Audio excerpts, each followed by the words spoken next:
memulai pertemuan keempat mata kuliah manajemen properti dengan bahasan mengenai hubungan antara dan perencanaan manajemen propertinya. Jadi lebih ke dua hal. Izin kalau ada kendala terkait dengan jaringan ya saya bisa di chat atau bisa langsung disampaikan untuk mengulang lagi karena mungkin ada kendala internet yang kurang lancar.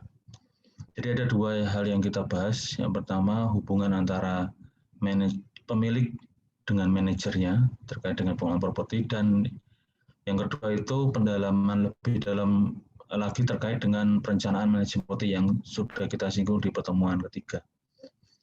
Nah mungkin nanti banyak materi yang akan menjawab pertanyaan teman-teman.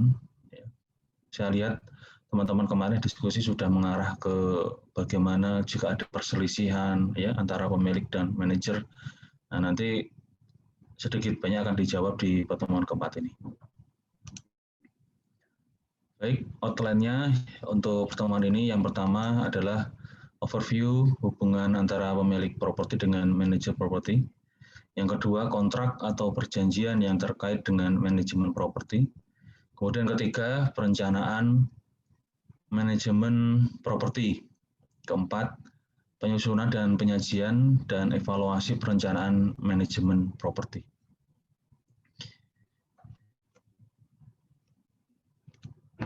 Nah, yang pertama, overview hubungan antara pemilik properti dengan manajer properti. Di materi pertemuan keempat ini sebenarnya sudah saya berikan ya di Google Classroom, di video pembelajaran itu ada dua ya. Satunya membahas hubungan, kedua membahas terkait dengan penghitungan NOI sampai dengan cash flow.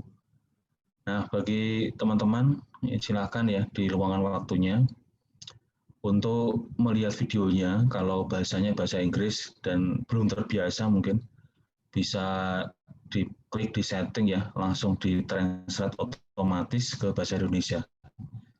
Itu sepertinya menu baru ya dari Google ya, karena tahun lalu belum ada. Ya, tiga hubungan besar yang timbul antara pemilik properti dengan manajer properti. Ya, yang pertama itu adalah hubungan pemilik dan pegawai. Ya, jadi bisa data juga sebagai pemilik dan karyawan. Kemudian hubungan yang berlandaskan kepercayaan, trust ya, hubungan fidusia formal. Ya. Kemudian ketiga adalah hubungan prinsipal dan agen. Ya. Jadi ini tiga hubungan, ya, silakan dipahami. Nanti kalau ujian disuruh jelaskan bisa ya. Ya, dan Anda masih berharap online atau offline ya. Kalau online kecenderungan ujiannya mungkin lebih fleksibel ya. Kalau online pas penyampaian yang ribet ya. Tapi kalau offline penyampaian mungkin pemahamannya yang bisa maksimal, tapi ujiannya ya itu kembali lagi ya, Anda harus benar-benar berjuang. Ya apapun itu kita maksimalkan lah, apapun cara pembelajarannya. Kemudian hubungan pemilik yang pertama adalah hubungan pemilik dan pegawai atau pemilik dengan karyawan. Nah di sini manajer properti berkedudukan sebagai pegawai dari pemilik properti. Ya.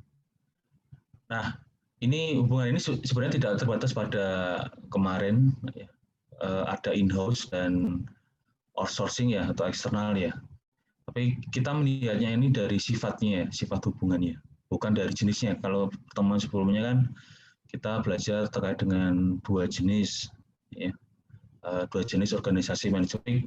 Teman kali ini kita belajar sifat hubungannya. Kemudian manajer properti ya secara langsung bertanggung jawab kepada pemilik properti. Pemilik properti ini bisa berupa perorangan maupun perusahaan, di mana pemilik properti bisa juga menjadi penghuni utama dari properti tersebut. Kemudian diperlukan kontrak formal yang mengatur hubungan antara pemilik properti dengan manajer properti. Dalam case ini, mengingat pekerjaan manajer properti berhubungan dengan nominal uang yang besar dan seringkali penyewa properti, ya, baik itu lembaga pemerintah maupun perusahaan atau perorangan meminta kopi kontrak formal tersebut untuk syarat administrasi mereka. Ya. Nah, kenapa yang minta kontrak itu formal itu biasanya lembaga pemerintah atau perusahaan ya? Karena mereka ada administrasi ya terkait dengan kos yang dikeluarkan untuk menyewa. Nah, tetapi terlepas ini yang meminta adalah lembaga pemerintahan atau perusahaan, ya, saya minta teman-teman sudah mulai ini ya melek hukum ya. Jadi seandainya besok misal teman-teman punya beberapa properti lah, ya mungkin karena teman-teman ini saya asumsikan ya nanti diangkat jadi pegawai Kementerian Keuangan di mana kita sudah sudah tekan kontrak ya dalam tanda kutip untuk ditempatkan di seluruh Nusantara. Nah, kemudian teman-teman posisinya adalah pernah belajar properti ya silakan kalau mau beli properti di setiap tempat ya penempatan Anda bekerja ya nggak masalah. Nah, tetapi kemudian di beberapa waktu kemudian Anda pindah. Nah, silakan Anda lakukan ambil keputusan apakah Anda akan menjual rumah ya di tempat penempatan pertama itu atau Anda ingin mengelola yaitu dengan menyewa. Nah, dalam menyewa ini jangan lupa ya selalu membuat kontrak tertulis ya. Jangan hanya nota dan seterusnya. Ya, nanti kalau ada waktu saya ceritakan ya pengalaman saya mengontrakkan rumah, pengalaman saya sendiri mengontrak rumah orang ya. Dan beberapa kejadian-kejadian yang mungkin ada yang positif negatifnya. Intinya selalu membuat kopi kontrak formal, buatlah kontrak itu. Jadi hubungan pemilik dan pegawai ini ya manajer dianggap sebagai pegawai atau karyawan yang dia bekerja dan menerima pembayaran ya, atau fee dari pemilik. Dan manajer ini harus patuh terhadap pemilik. Kemudian kedua, hubungan yang berlandaskan kepercayaan, trust, atau disebut sebagai fidusia formal. Nah, sebenarnya hubungan ini tidak wajib dibuat secara tertulis, tetapi seiring dengan dinamika yang terjadi, maka sekarang ini dibuat dengan perjanjian tertulis guna membangun hubungan fidusia yang legal dan formal. Fidusia itu adalah hutang piutang antara kreditor dan debitor yang melibatkan penjaminan. Nah, jaminan tersebut kedudukannya masih dalam penguasaan pemilik jaminan atau pemilik properti. Nah, untuk menjamin kepastian hukum bagi kreditor atau pemilik properti, maka fidusia tersebut dibuatkan akta notaris dan didaftarkan ke Kanwil Kemenkumham Republik Indonesia. Mohon maaf kalau penjelasannya secara tulis kurang masuk secara konsep ya. Nah, saya ulangi. Jadi hubungan kedua yang terjadi itu adalah hubungan berdasarkan trust atau kepercayaan. Nah, di mana si manajer itu harus mempunyai itikat baik untuk bekerja sama dan memiliki rasa loyal kepada pemiliknya. Nah, trust itulah yang selanjutnya harus diwujudkan dalam perjanjian kontrak antar kedua belah pihak. Nah, kalau di sini dianalogikan itu dengan konsep fidusia pada umumnya, yaitu apa? Si kreditor atau si pemilik properti, ya. Nah ini dalam tanda kutip meminjamkan kepada debitor dan propertinya itu dianggap sebagai agunan. Nah, si peminjam properti dalam tanda kutip adalah si manajer properti, ini harus bekerja dengan loyal kepada si pemilik properti. Ya. Karena apa? Karena pemilik properti sudah memberikan jaminan atau agunan berupa properti yang dikelola tadi. Nah, itu konsep dari fidusia.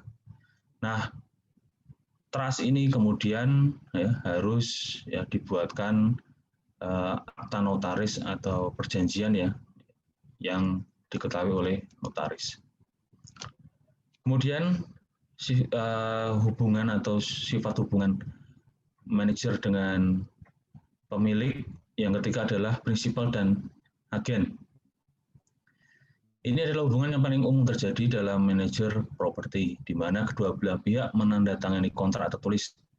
Kontrak tertulis tersebut disebut dengan kontrak manajemen. Nah, prinsipal adalah orang yang mempunyai otoritas atau sebagai pemilik properti, sedangkan agen adalah orang yang menjalankan otoritas atau manajer properti. Agen di sini pada umumnya adalah merupakan perusahaan penyedia jasa layanan manajer properti. Karena memperoleh otorisasi dari pemilik properti, maka manajer properti dapat bertindak sebagai pemilik properti dalam kondisi-kondisi tertentu. Contohnya, jika ada permasalahan hukum dengan penyewa.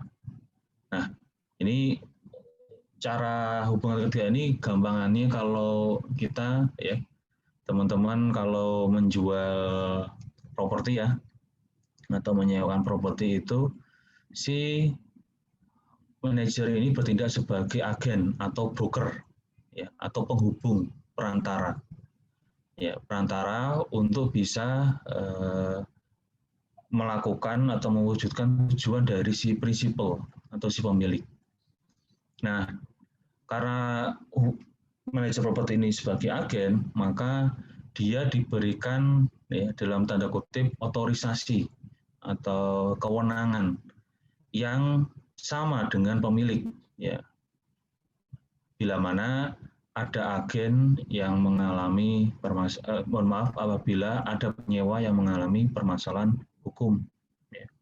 Jadi prinsipal agen ini konsepnya adalah otorisasi. Ya. Kalau di awal yang hubungan pemilik dan karyawan ya seperti dengan hubungan kerja ya konsepnya.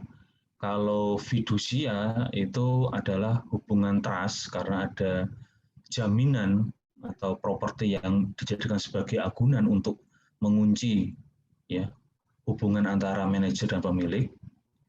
Nah, kalau prinsipal agen ini konsepnya adalah adanya pelimpahan otorisasi atau kewenangan ya dari prinsipal ke agennya.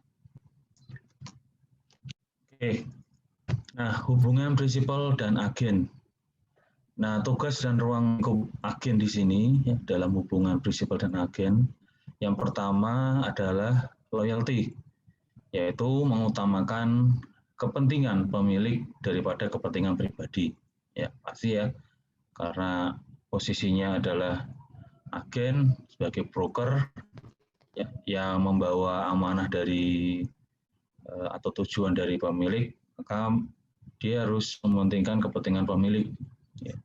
Bahkan untuk transaksi pun itu gampangannya ya kalau butuh rekening bank itu rekening banknya itu adalah rekening bersama antara pemilik dan manajer. Kemudian yang kedua adalah care ya. Care ini adalah memiliki kemampuan yang rasional untuk menjalankan tugas dan kewajibannya. Ya. Kemudian ada yang namanya obedience ya. Ini sifat atau tugas untuk mematuhi seluruh instruksi dari pemilik. Ya, kemudian ada accounting, ya, yaitu menyajikan laporan keuangan secara benar dan akurat. Ya, entah nanti dalam pelaksanaannya manajer properti dapat meng-hire atau merekrut ya akuntan. Kemudian adalah yang kelima adalah disclosure, yaitu memiliki kemampuan dalam menjaga rahasia yang berkaitan dengan pemilik properti atau terkait dengan properti yang dikelolanya.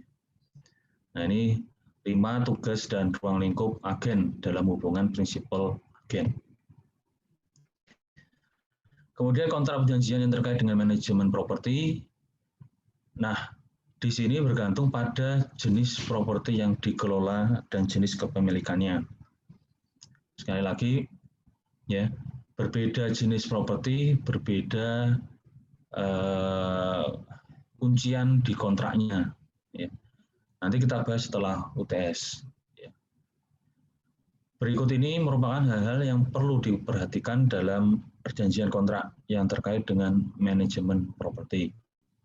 Yang pertama adalah satu, ya berarti harus melibatkan pihak-pihak yang terlibat dalam perjanjian. Ya, siapa saja? Yaitu yang paling umumnya adalah pemilik dan manajer.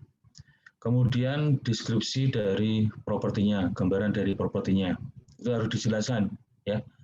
Jangan sampai properti yang dikelola itu tidak dijelaskan secara lengkap, ya nanti bermasalah di belakang, ya. Misal luasnya berapa, luas tanah, luas bangunan berapa, kemudian komponen yang terpasang pada bangunan apa saja, itu harus dijelaskan, letaknya dan seterusnya.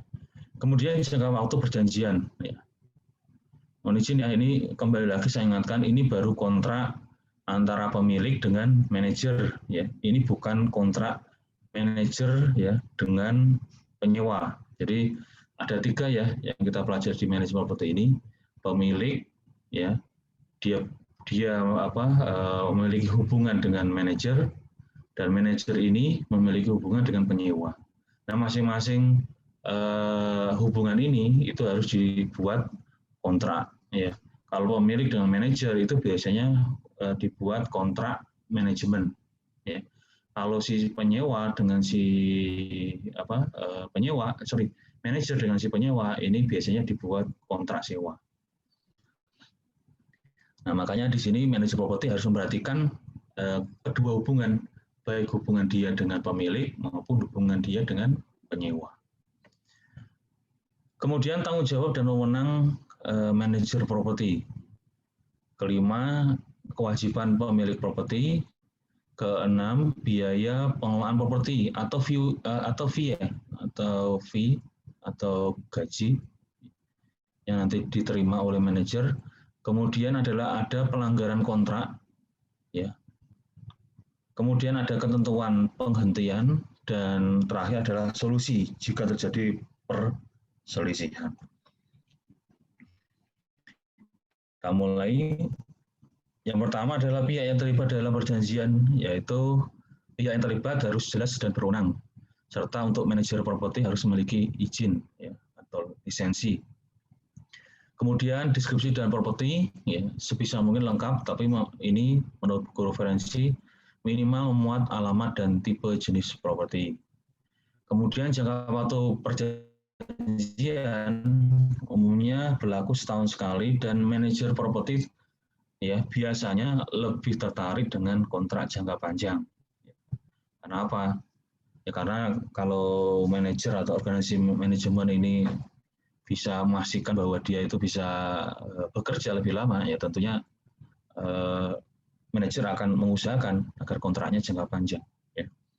Ya sama lah kalau teman-teman yang suka bola, ya, biasanya kalau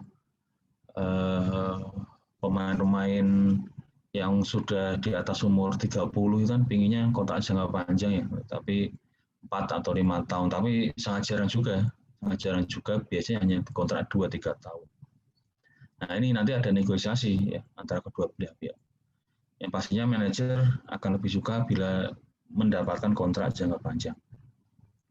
Kemudian tanggung jawab dan wewenang manajer properti. Ya, ini harus diatur secara jelas, seperti memungut sewa dari penyewa, membayar biaya-biaya, mengatur serta mengawasi operasional harian, ya, pemasaran, sewa, pegawai, peralatan, pelayanan, perbaikan, ya, kemudian menyetorkan laba bersih ke pemilik properti dan mengirimkan laporan rutin kepada pemilik properti.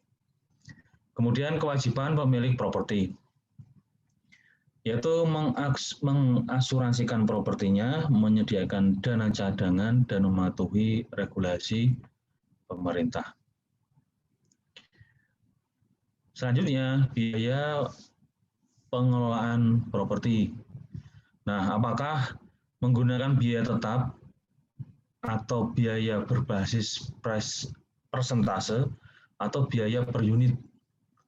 Nah, ini yang kemarin kita bahas ya, teman-teman ya, terkait dengan penetapan harga atau fee yang dibayarkan pemilik kepada manajer. Nah, di samping itu harus dijelaskan terkait dengan jumlah nominal biaya, kapan jatuh temponya pembayaran tersebut, dan metode pembayarannya. Apakah per bulan, per tahun, dan seterusnya. Nah, kemudian diatur juga pelanggaran kontrak. Jika ada pihak yang melanggar perjanjian yang telah ditandatangani. Nah, ini antara pemilik, ya, pemilik jika tidak melakukan ketentuan, maka resiko ya atau akibat dari pelanggaran itu harus diatur. Ya, tidak hanya pemilik, manajer juga. Ya. Makanya jika Anda membuat perjanjian antara dua belah pihak atau kontrak sewa dan seterusnya, Anda bisa melihat ya, Anda bisa melihat apakah perjanjian itu lazim dipakai. Jika perjanjian itu cenderung banyak mengatur salah satu pihak, nah Anda bisa komplain ya, Anda bisa bernegosiasi. Misal Anda membeli properti ya dari pembeli ke penjual. Nah, ternyata banyak sekali ya titik-titik di kontrak itu yang mengatur si pembeli ya bila ada pelanggaran. Nah, padahal tetapi di sisi penjual itu ternyata tidak imbang. Nah, di sini Anda bisa bernegosiasi. Nah, perjanjian yang baik ya tentunya mengikat kedua belah pihak secara imbang ya secara seimbang. Kemudian ketentuan penghentian atau pemutusan kontrak. Ya, jadi ini perlu karena kita tahu bahwa tujuan dari pemilik, ya, kenapa dia merekrut seorang manajer adalah mencapai ya atau mendapatkan pendapatan yang maksimal dan berkelanjutan. Nah, tentunya di dalam perjalanan kontrak ya masa kontrak ini dengan manajer ya bisa jadi ada kondisi-kondisi yang menurut pertimbangan dari pemilik ya ini manajer sudah mengalami kinerja yang semakin turun. Nah, di sini pemilik bisa mengambil ya poin ketentuan penghentian ini di dalam perjanjian kontrak dengan manajer. Nah, ini dilakukan dengan memberikan pemberitahuan yang tepat dan sesuai aturan hukum, baik pemilik properti atau manajer properti atau penyewa properti dapat mengajukan pemutusan kontrak. Kemudian solusi jika terjadi perselisihan. Nah, ini melalui mediasi atau arbitrasi atau pengadilan ya. Nah, semua perjanjian ya ini baik membahas perjanjian kontrak dengan antara pemilik dan manajer maupun perjanjian apapun yang nanti akan Anda buat ya dalam perjalanan hidup Anda ya. Nah, selalu utamakan jalur mediasi. Ya, biasanya di perjanjian itu bahasanya bukan mediasi, tapi bahasanya adalah musyawarah.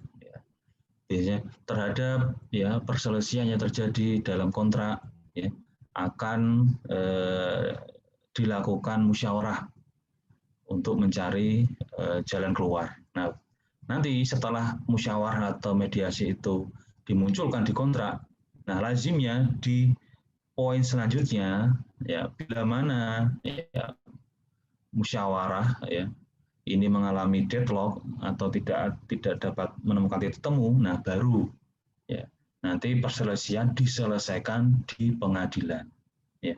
entah di pengadilan negeri, di tempat kontrak itu ditandatangani. Jadi selalu utamakan mediasi atau musyawarah terlebih dahulu dalam setiap kontrak sebelum lanjut kepada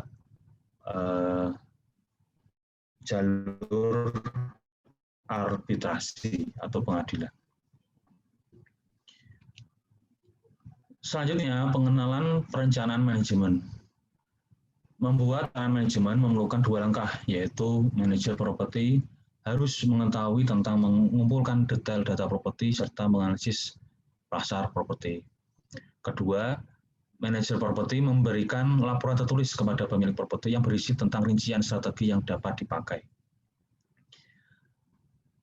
Terkait dengan mengumpulkan informasi detail atau properti, nah ini langkah yang sangat penting untuk menentukan apakah di masa depan properti tersebut masih menjanjikan atau dapat tumbuh atau berkembang.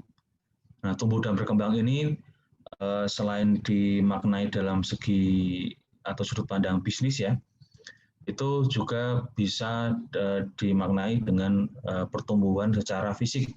Ya, intinya apa? Intinya mungkin pada saat pertama kontrak dia masih memiliki space tanah ya di halaman belakang. Nah, ini apakah berdasarkan informasi itu masih dapat dikembangkan untuk membangun unit-unit di space kosong di belakang properti yang pada awalnya ya itu masih sebagian kecil terbangun. Serta sejalan dengan tujuan dan sasaran dari pemilik. Di samping itu, manajer properti wajib melakukan inspeksi lapangan. Ya. Nah, kenapa harus melakukan inspeksi lapangan? Ya, seorang manajer properti ya, di apartemen 1 juga harus memahami juga terkait dengan ilmu penilaian ya, appraisal. Nanti akan dilihat ya, apakah perusahaan ini memiliki potensi ya untuk berkembang.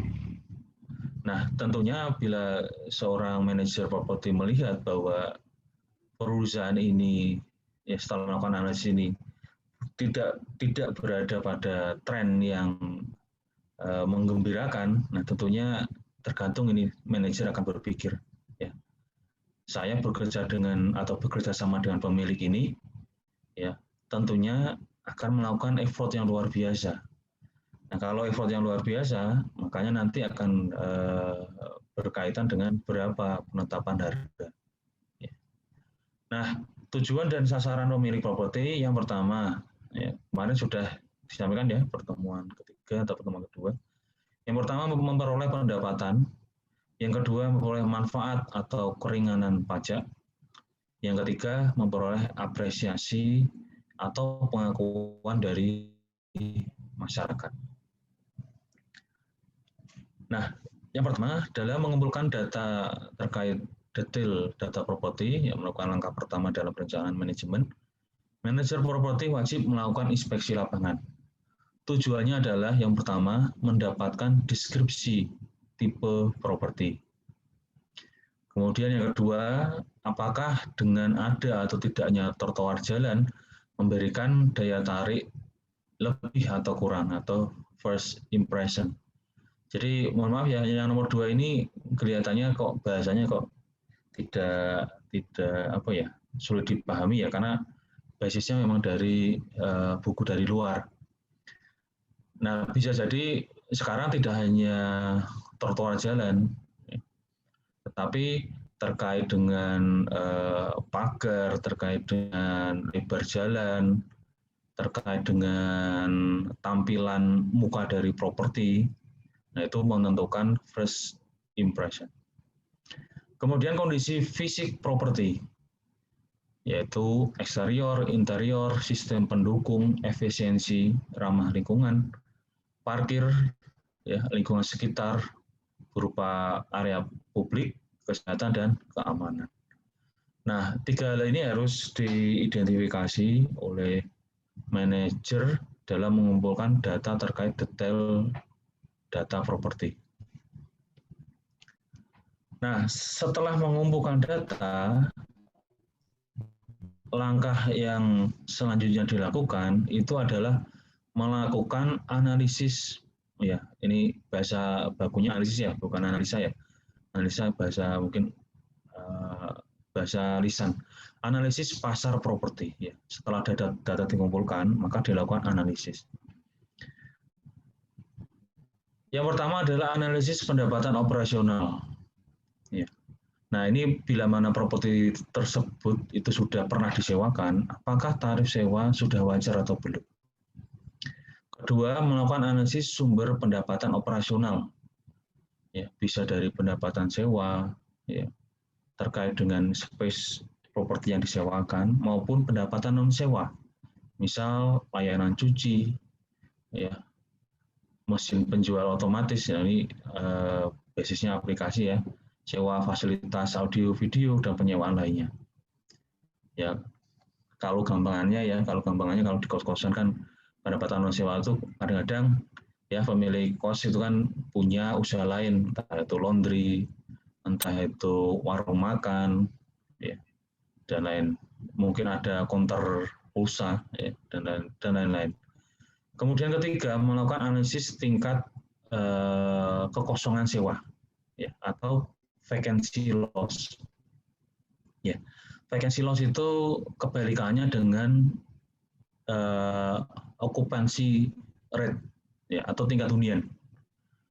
Kalau Anda mendapatkan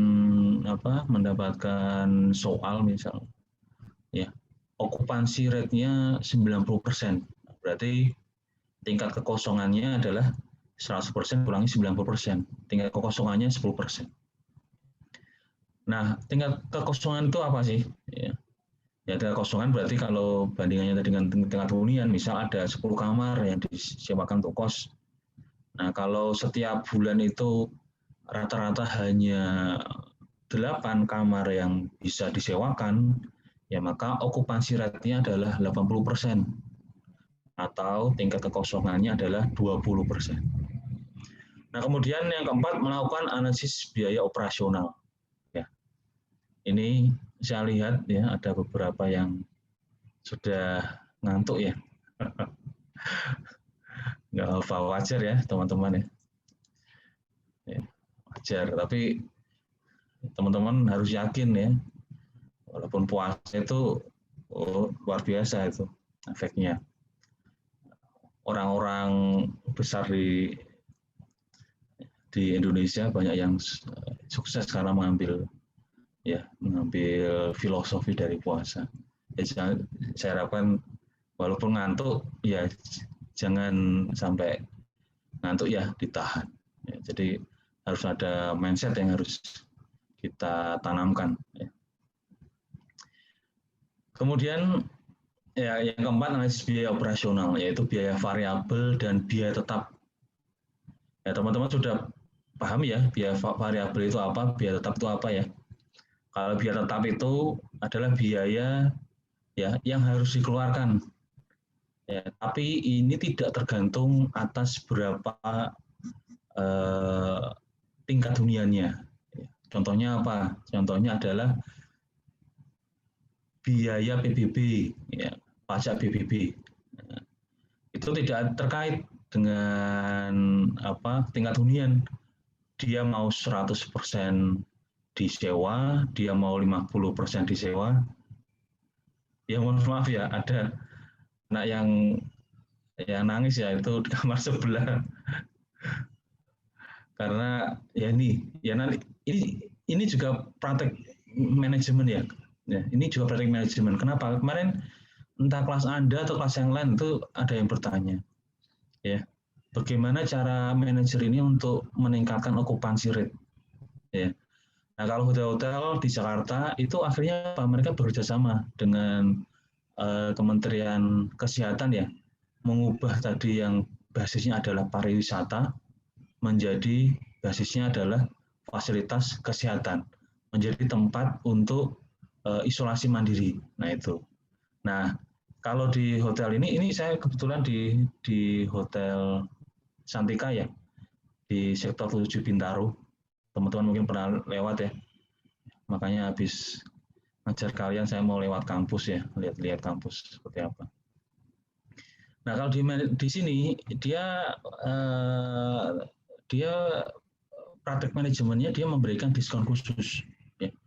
Diskon khusus untuk instansi pemerintah, ya, karena mulai masuk ya akhir semester 1 ini ya ada semacam ya instruksi untuk penyerapan anggaran, ya, entah itu untuk semacam pembahasan peraturan, ya, untuk sosialisasi. Nah, di situ mereka selain menyewakan ruang meeting, mereka memberikan diskon bagi para peserta ya rapat ini. Ya, diskon dari para perawat. Mungkin rate-nya tadinya 800, tetapi rate-nya turun menjadi 600.000 nih. Nah, di situ inilah salah satu praktek dari manajemen properti. Nah, mungkin dengan 600.000 secara profit mereka tidak sesuai dengan apa yang ditargetkan oleh pemilik, ya. Namun dengan kita melakukan cara-cara seperti ini, ya, praktek manajemen seperti ini, akhirnya ya mereka mendapatkan keuntungan, walaupun mungkin hanya 5% dari yang ditargetkan, tetapi bisnis ini dapat bertahan. Ya. Mereka dapat survive, apalagi kita tahu ini tahun kedua masa pandemi. Nah, oke, saya lanjutkan. Di samping itu, manajer properti harus mengingatkan pemilik properti untuk memiliki dana cadangan guna membayar kepentingan atau kegiatan yang mendesak dan tiba-tiba. Jadi dana cadangan ini ya yang punya itu pemilik, ya, dan ini harus disampaikan kepada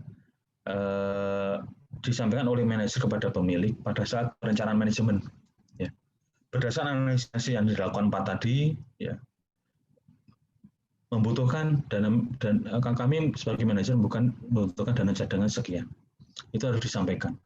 Jangan sampai ini tidak disampaikan, kemudian ketika ada konsekuensi dari analisis ya, resiko terburuk, nah pemilik tidak punya dana cadangan. Akhirnya berakibat ditutupnya bisnis atau pengelolaan properti tadi. Nah, dalam menyusun dan menyajikan evaluasi perencanaan, ya, ini ada 3 ya, dari menyiapkan, menyajikan, mempresentasikan rencana manajemen, dan evaluasi rencana manajemen. Jadi setelah tadi melakukan perencanaan, yaitu dengan cara mengumpulkan detail properti, kemudian melakukan analisis ya. Kemarin kita pelajari analisis properti, analisis pasar, analisis tujuan pemilik, ya, ada 2 langkah itu tadi. Nah, kemudian ini disampaikan, disusun, ya, disiapkan. Setelah disiapkan, nanti disajikan atau dipresentasikan kepada pemilik, baru nanti bila mana ada evaluasi dari pemilik, ada hal-hal yang tidak disetujui, ya ini dapat diperbarui lagi. Nah, menyiapkan rencana manajemen, ya. Makanya kita sebelum mengambil keputusan ya teman-teman ya, tolong biasakan ya. Ini di luar manajemen properti ya, di luar manajemen properti. Kita harus membiasakan dalam mengambil keputusan. Biasakanlah teman-teman itu melakukan langkah-langkah ini ya terkait dengan perencanaan, mengumpulkan data, baru menganalisis. Setelah menganalisis baru kita bisa mengambil kesimpulan ya, statement. Sama seperti ketika Anda membuat KTTA. KTTA itu kan yang pertama kan yang dilakukan adalah mengumpulkan data, baik itu dari studi pustaka, dari kegiatan lapangan Anda kumpulkan, ya, di studi pustaka Anda kumpulkan teori-teorinya, di lapangan Anda wawancara. Nah, setelah itu Anda melakukan analisis, ya, melakukan analisis atau pembahasan di sini, ya, dari 2 data tadi, data pustaka dan lapangan Anda analisis. Nah, setelah Anda analisis, baru Anda simpulkan. Nah, ya, simpulan dari step data, analisis, dan simpulan inilah yang nantinya itu menjadi hasil dari kegiatan yang Anda lakukan sebelumnya. Jadi biasakan Anda dalam menjalani hidup ya, atau nanti di masa depan Anda lakukan hal-hal yang Anda pelajari di sini. Mungkin dalam mindset kita sebagai mahasiswa ya, dulu saya membuat KTTA, membuat skripsi, membuat tesis, ya. dulu pas satu saya buat katedra itu ya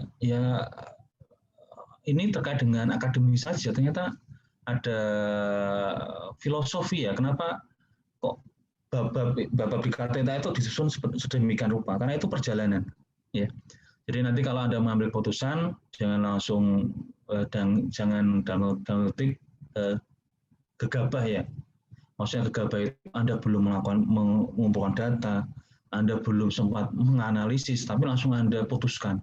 Ya, ya sebaik mungkin ya. Ini apalagi teman-teman mahasiswa ya, nanti jadi kepala keluarga ya.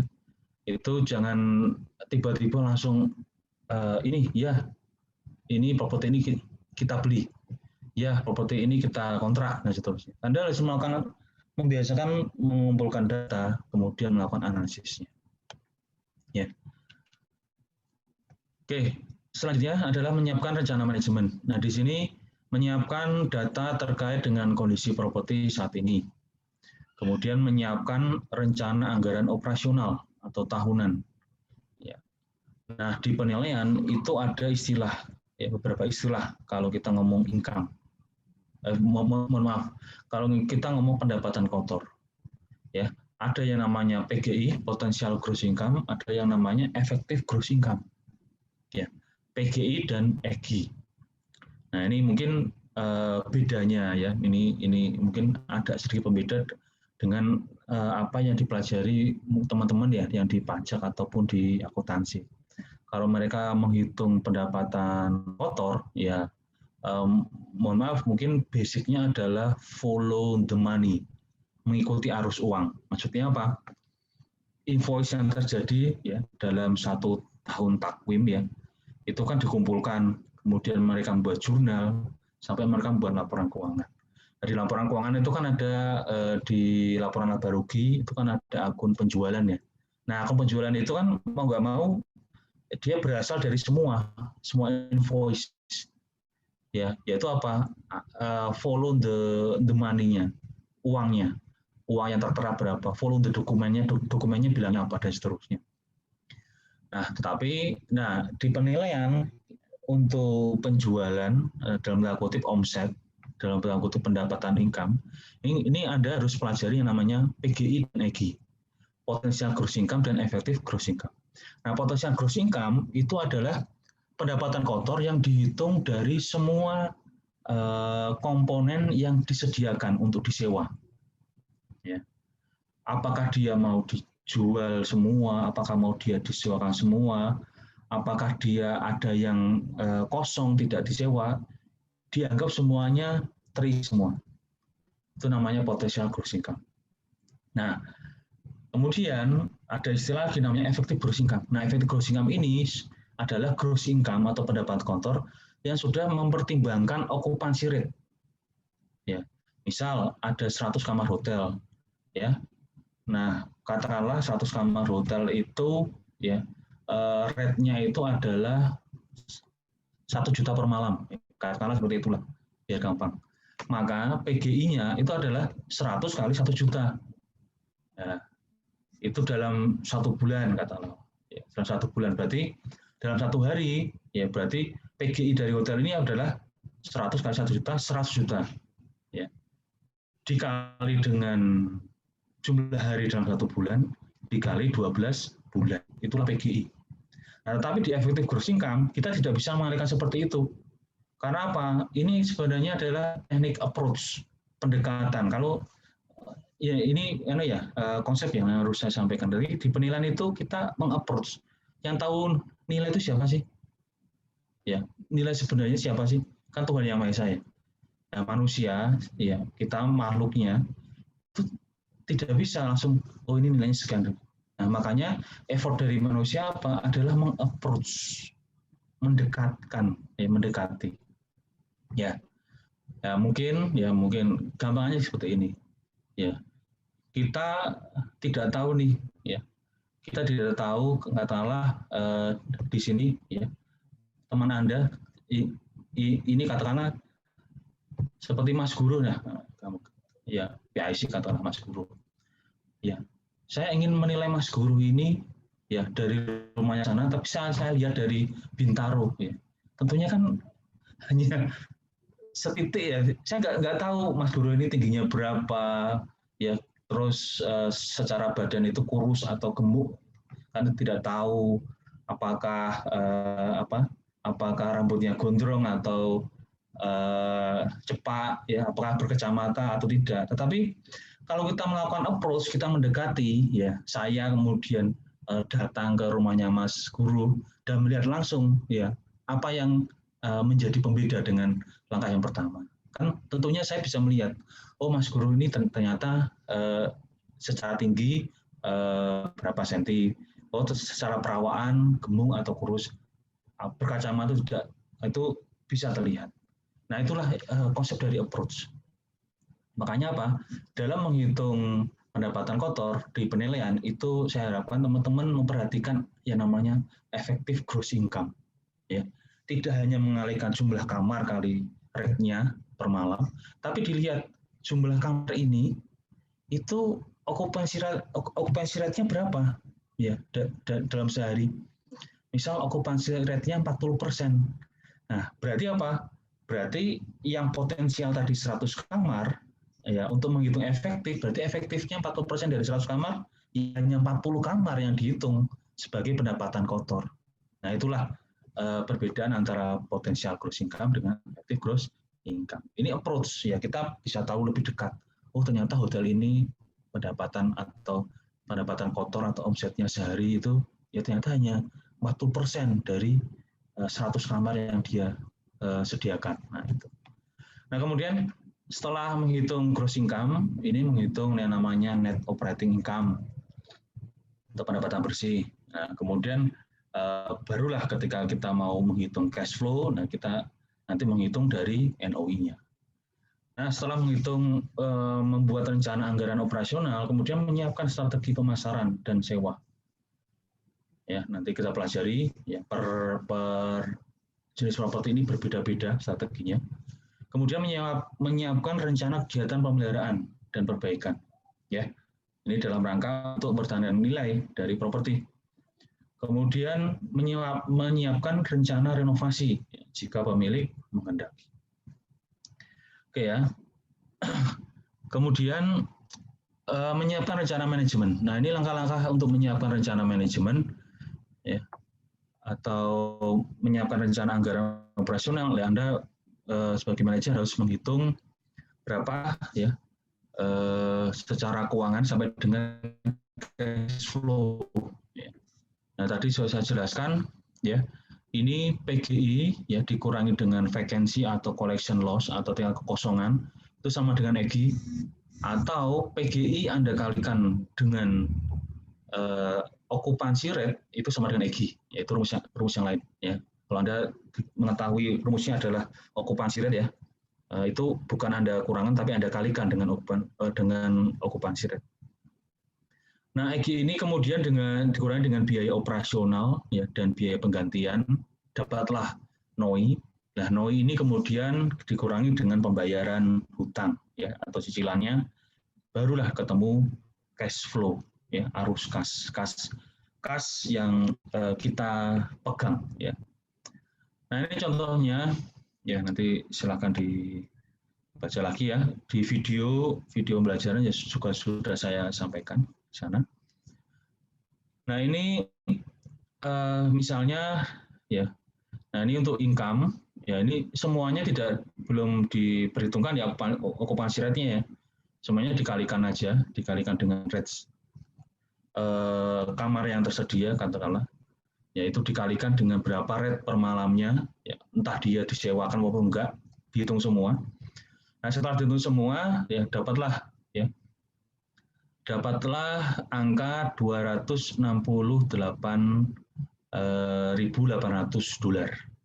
Nah, income yang dari basis atau usaha inti ya, core business dari properti itu kemudian ditambahkan dengan penghasilan lain-lain.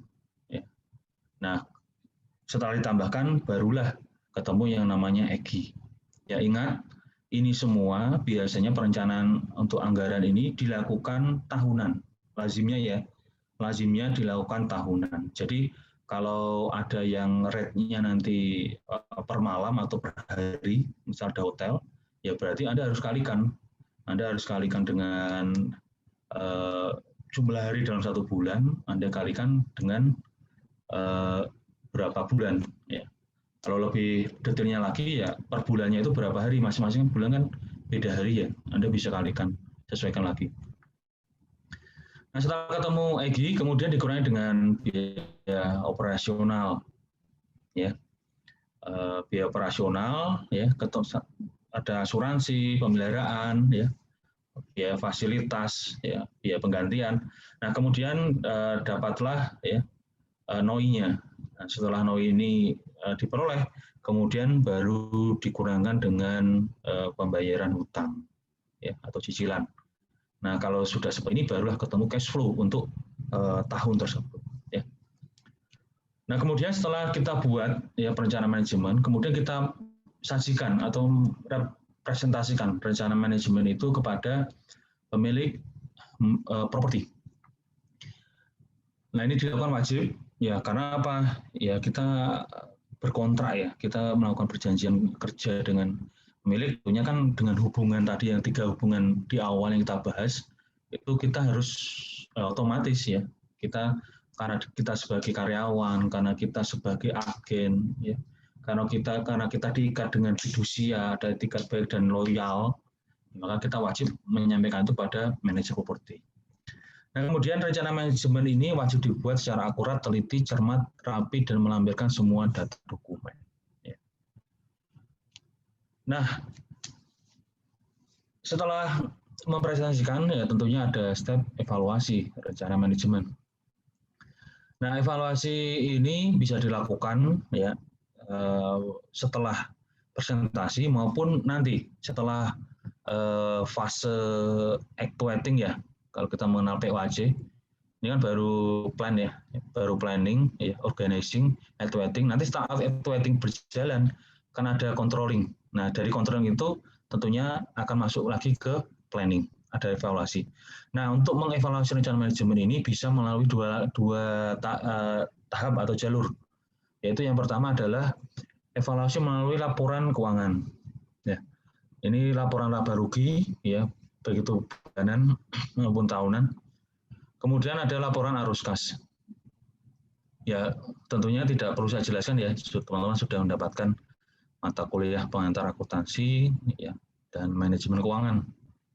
Kemudian evaluasi melalui laporan operasional. Nah, ini dilihat nanti dalam 1 tahun atau dalam masa tertentu yang disepakati, ya daftar penyewanya. Daftar penyewanya siapa saja, ya. Kemudian ada daftar penunggak sewa. Dari daftar penyewa yang sering melakukan keterlambatan pembayaran sewa siapa saja.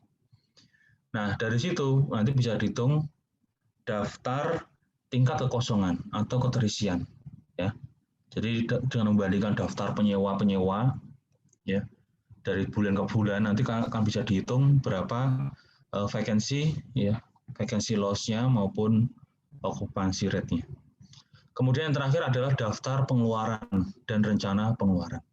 Jadi yang dilakukan dalam setahun, daftar pengeluarannya apa saja, nah, dan rencana pengeluaran yang direncanakan di awal.